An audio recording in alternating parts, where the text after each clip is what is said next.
Good evening and welcome to Ignite News on 6 at 6. It's Wednesday, September 17th, 2025.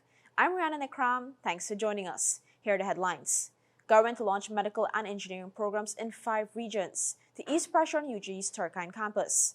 President Ali tells Caracas Ghana will defend its sovereignty while working to keep the region a zone of peace.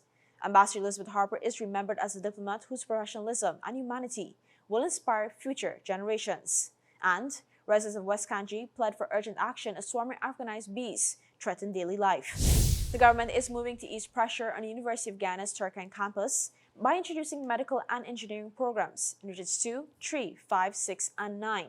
President Dr. Irfan Ali made the announcement yesterday at his first press conference since being re-elected. He said applications to the university have doubled since the government introduced free education from nursery to tertiary levels, especially in medicine and engineering. To meet this demand and ease pressure on the Turkine campus, we are working on launching in the coming weeks programs across different regions. While medicine and engineering are the immediate focus, an assessment is being carried out on all other programs at the university. In medicine, 30 seats will be created at a new Amsterdam Regional Hospital in Region 6, supported by the university's Berbice campus. Academic staff are already identified and final checks on labs, IT systems, and administration are expected before year-end. For engineering, 30 seats will be available in Regions 2, 3, and 6. Teaching space has already been secured in Region 3, with similar work underway in Regions 2 and 9. We had 418 applications in medicine, more than 130 qualified. The seats that we had was 60. Of course, we had invested in 50 additional seats in Turkine, bringing it to an intake of 110. And with the readiness of Region 6, that's another 30, taking it to 140. So you had 130 qualified, and we'll have 140 seats ready that will meet the needs of those qualified. President Ali says the rollout is about to begin, delivering on a major campaign promise to expand access to higher education. Less than a month after the Alliance for Change suffered a major defeat in December 1st general and regional elections, party leader Nigel has stepped down, taking full responsibility for the poor results. In an undated resignation letter, Hughes said, "Unfortunately, the results were beyond disappointing, responsibility for which rests solely on my shoulder." The AFC secured only 3,610 votes across all 10 electoral districts in 2025, a steep decline from its early successes. At its 2006 debut, the party won 5 seats with over 28,000 votes, and by 2011 it had 7 seats with more than 35,000 votes. Support has steadily declined over the past decade amid internal struggles and shifting voter loyalties. Hughes, who became leader in June 2024, thanked party members for their trust during difficult times and expressed confidence in the AFC's continued relevance in Guyana's development. Although he requested that his resignation take immediate effect, party insiders say officials are trying to convince him to stay until a new leader is chosen. Hughes' departure marks another pivotal moment for the AFC, once considered a rising third force in Guyanese politics. Ghana is once again sending a firm message to Caracas as President Dr. Mohamed Irfan Ali has strongly reaffirmed Ghana's sovereign right to defend and manage its own territory. His remarks came Tuesday during a press conference at the office of the president in response to Venezuela warning of so-called legitimate military action if Ghana's territory is used against them. Our sovereignty is our sovereignty. And what we do in relation to our sovereignty is our business. But even as he defended Ghana's rights, President Ali stressed that the government's wider focus is on regional stability. He reminded CARICOM has long supported Ghana's stance and that the International Court of Justice is addressing the Venezuela border controversy. I want to make it very clear that our priority as a government and as a people is to ensure this region remains a zone of peace, to ensure that our region remains a zone of peace. President Ali also pointed to the broader security challenges facing the Caribbean, from narcotics trafficking to transnational crime, noting Ghana is strengthening air and maritime surveillance with international partners. He made clear that Ghana's land and waters must never be used by criminal networks. and reaffirmed that the country remains committed to both defending its sovereignty and preserving peace across the hemisphere. Construction on the new breakdown police station in Georgetown is progressing on schedule, engineering consultant Ralston Adams has confirmed. Adams joined Minister of Home Affairs Onich Waldron and Permanent Secretary Andre Ali for a site visit earlier today. He noted the U.S. $28 million project remains on track for completion in June 2026. As of today, we are just about 65% completed. We would like to say we are on time. So that's our progress to date. As you see, the building is already enclosed, and we're starting the framing of the walls. We've already installed 90% of the AC ducts, about 90% of the sprinkler system. So MEPs, that is mechanical, electrical, plumbing.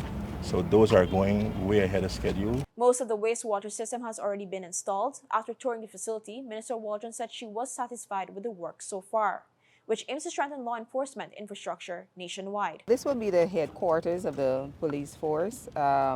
So the commissioner, the top-level leadership of the police force, as well as this is going to be the divisional headquarters as well, because this is for A.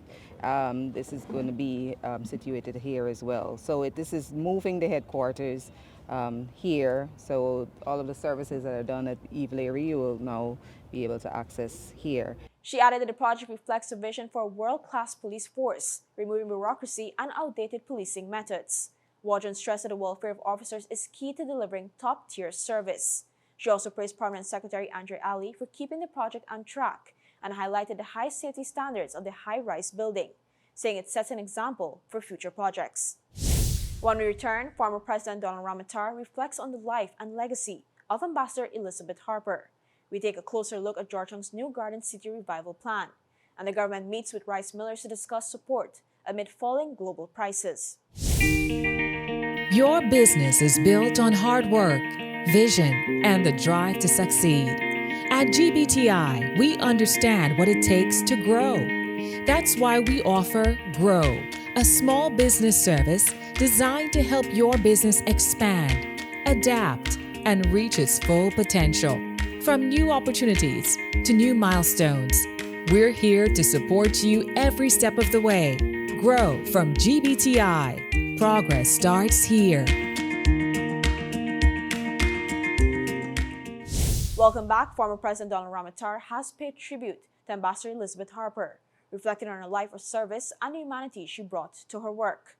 Harper, who passed away recently, is remembered as one of Ghana's most accomplished diplomats and public servants. Her life was such that it is one that we can also celebrate.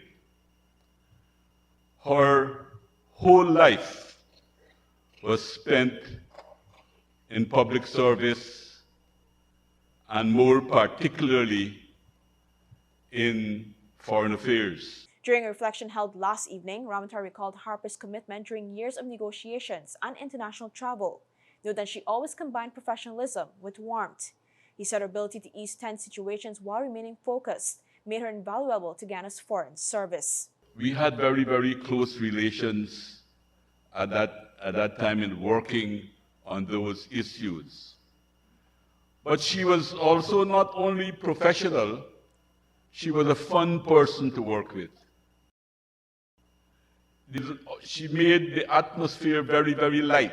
Harper's passing has drawn tributes from leaders across the political spectrum, who praised her dedication, humility, and decades of service. Many remembered her as both a skilled diplomat and a kind person, who made lasting contributions to Ghana's development and international standing. Her colleagues say she will be deeply missed, but her legacy will continue to inspire future generations of public servants to serve with dignity, purpose, and grace.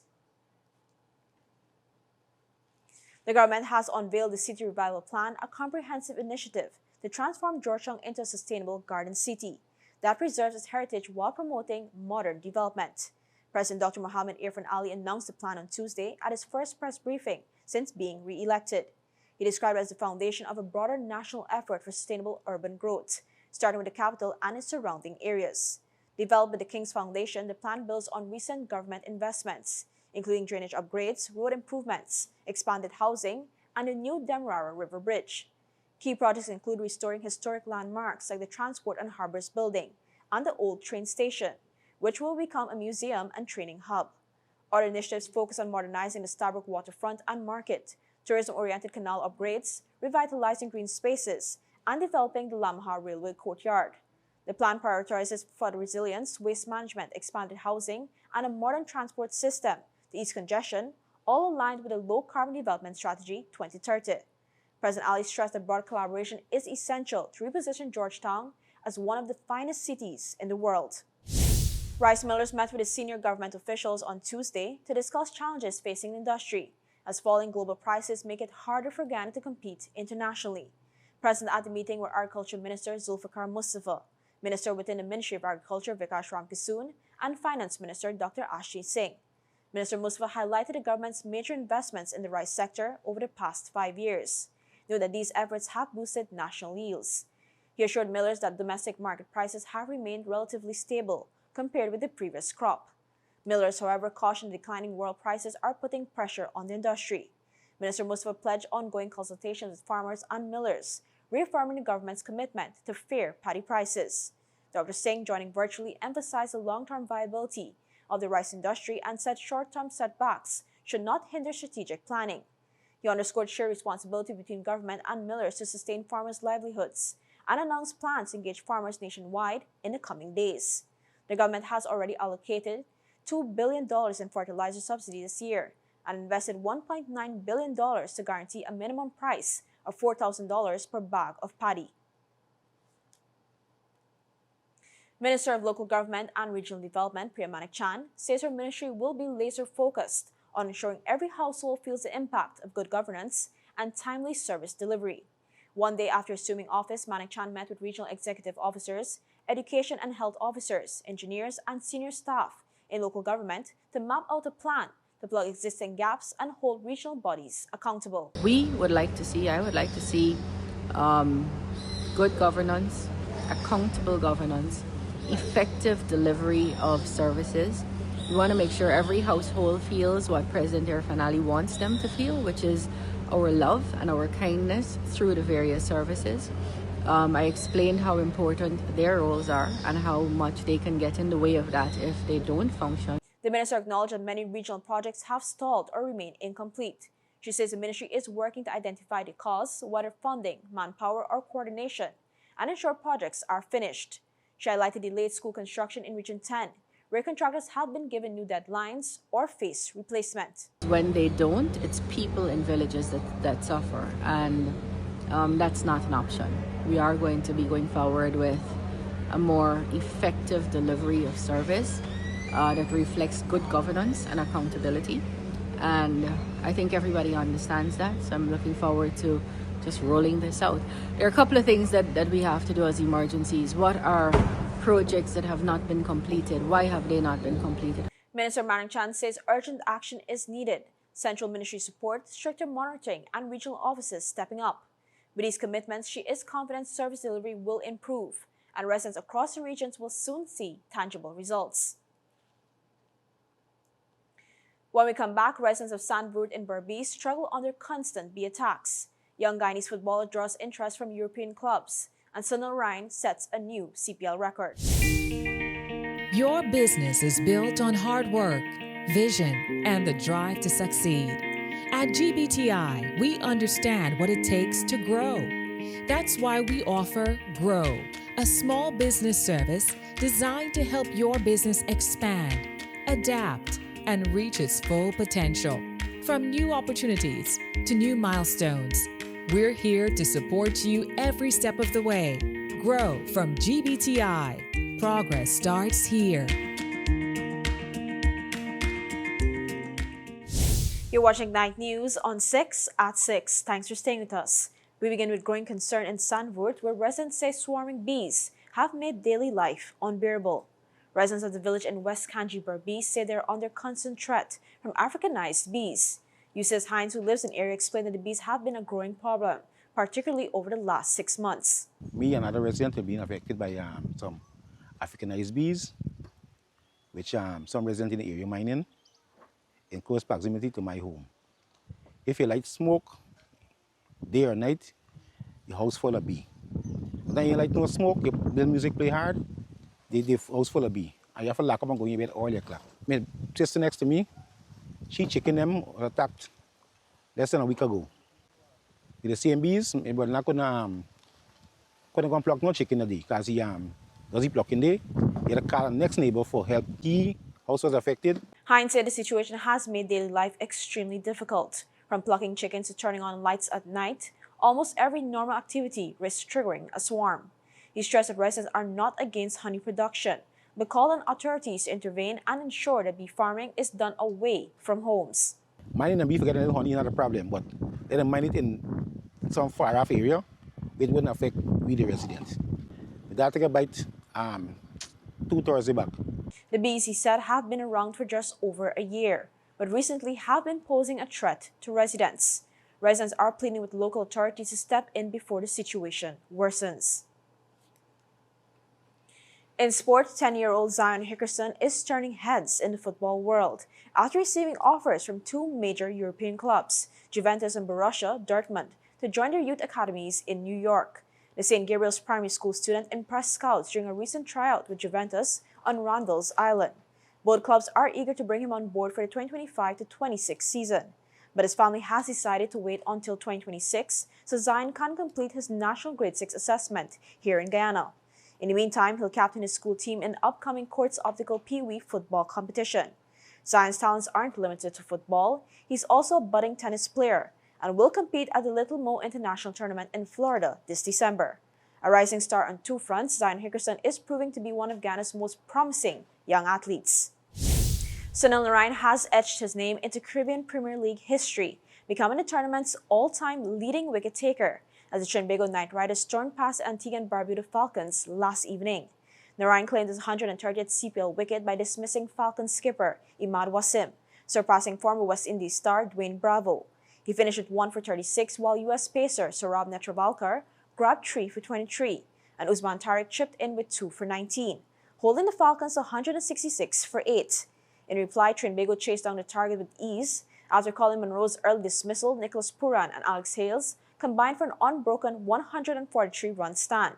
Puran lit up the innings with 19 not out from 53 balls, including 6 towering sixes, while Hales added a steady 54 not out. The 9-wicket win, sealed with 15 balls to spare, keeps Trinbago's title hopes alive. They now advance to face the loser of Thursday's qualifier between the Ghana Amazon Warriors and the St. Lucia Kings, with a place in the final at stake.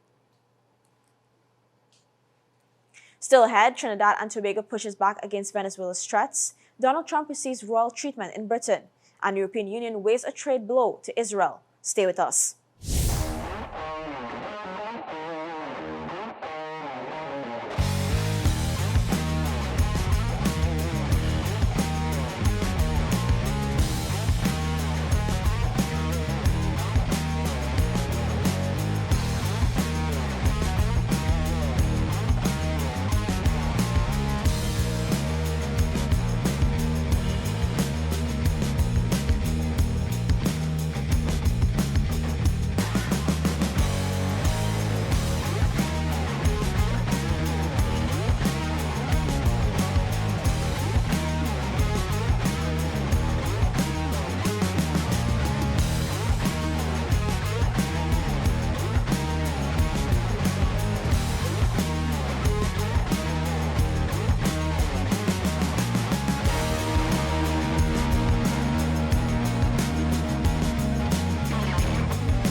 Welcome back. We begin with Trinidad and Tobago's firm response to Venezuela's warnings.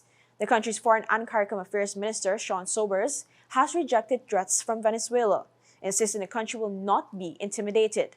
His comments came after Venezuelan Defense Minister Vladimir Pedrino Lopez warned that both Guyana and Trinidad could face reprisals if their territories are used by the United States in any military action against Venezuela. Sobers told Guardian Media Trinidad and Tobago will defend its sovereignty while backing U.S. efforts to combat transnational crime in the Caribbean. He welcomed Washington's presence in the region, calling it vital to creating a zone of peace and reducing high crime levels. The minister stressed the Port of Spain is 100% supportive of U.S. intervention, but at the same time continues to maintain diplomatic relations with Venezuela. He emphasized that despite heated rhetoric, his government maintains good terms with Caracas. In international news, U.S. President Donald Trump began his historic second state visit to Britain today, welcomed unprecedented pageantry, intense security, and controversy. King Charles hosted Trump and First Lady Melania at Windsor Castle, where the president enjoyed a carriage procession, military parade, and lavish state banquet. Britain called it the largest ceremonial welcome for a state visit in living memory. Prime Minister Keir Starmer hopes to use Trump's fondness for Britain to secure deeper trade and investment ties. U.S. tech giants including Microsoft, Nvidia, Google, and OpenAI have already pledged over $40 billion in new UK investments. But the visit hasn't been without friction. Thousands protested in London and police made arrests after images linking Trump to Jeffrey Epstein were projected onto Windsor Castle. While protests loom, the royal spectacle has delighted Trump, who called Britain a very special place. Talks tomorrow will turn to trade since Britain has already secured the first deal with Trump to lower some tariff talks may touch on remaining levies on steel, whiskey, and salmon. Finally, this evening, one day after the United Nations Commission of Inquiry concluded that Israel is committing genocide in Gaza, the European Commission has proposed suspending a trade agreement that could affect nearly $7 billion worth of Israeli exports. The move would impose duties on about 5.8 billion euros of goods, costing Israel an estimated 227 million euros annually. The EU is Israel's largest trading partner, with trade totaling more than 42 billion euros last year. EU Foreign Policy Chief Kaja Kallas also suggested sanctions on far-right Israeli ministers, Itamar Ben-Gvir and Bezalel Smotrich, as well as violent settlers and senior Hamas figures. Israeli Foreign Minister Gideon Sa'ar blasted the proposal as morally and politically distorted. But for now, the plan lacks enough support to pass, with Germany's position seen as crucial. Diplomats say the measures against Israeli ministers are even less likely to succeed, as they require unanimous backing from all EU members. Still, the proposals signal a potential shift in Europe's relationship with Israel amid rising public pressure over the Gaza conflict. And that's all for this edition of Ignite News on 6 at 6. For more stories, visit ignitenews.com or follow us on social media. Thanks for watching. I'm Rihanna Nikram. See you tomorrow for more Ignite News.